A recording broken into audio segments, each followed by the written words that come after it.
قسم به نام نیک رفتگان، قسم به روحی پاکی بهر این وطن به زیر خاک خفتگان، قسم به اوج این سما و خاکسار این زمین، قسم به روزهای رفته و روزهای نیکی بعد از این که اسکران با وفای میهنیم، به خلق هم دل و به ملک هم تنیم، که در دفاع امن خلق و دولتیم، پی هر امر پیشوای ملتیم.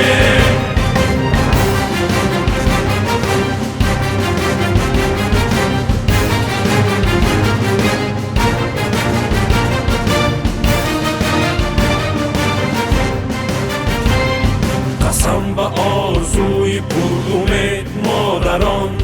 قسم به عشق پاک بی‌غبار دلبران، قسم به قلب صاف طفلکان، قسم به پیرهای دل جوان، که اسکران با وفای میهنیم، به خلق هم دل و به ملک هم تنیم، که در دفاع امن خلق و دولتیم، پی هر امر پیشوای ملتیم. و با نشان و بی نشان همه کسی وطن، قسم به هر گلی وطن، قسم به هر خسی وطن، قسم به هر نوای و هر سرود دلرسی وطن، قسم به مرزی همچو مرزی جان قلم روی مقدسی وطن، قسم که اسکرانی با وفای میهنیم، به خلق هم دل و به ملک هم تنیم، که در دفاع امن خلق و دولتیم، پی ادای امری پیشوای ملتیم. قسم به نام نیک رفتگان، قسم به روحی پاکی بهر این وطن به زیر خاک خفتگان،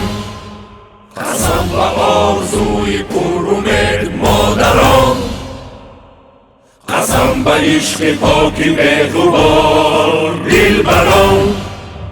قسم به خلق دلگشاد و با وفایمان، قسم به ملک دلگشا و با صفایمان، قسم به راه راست و محب رهنمایمان، قسم به عزم خلق سازی پیشوایمان،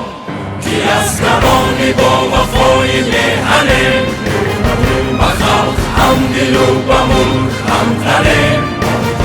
که در دفاع امن خلق و دولتیم، پی هر امر پیشوای ملتیم، که اسکران با وفای میهنیم، به خلق هم دل و به ملک هم تنیم،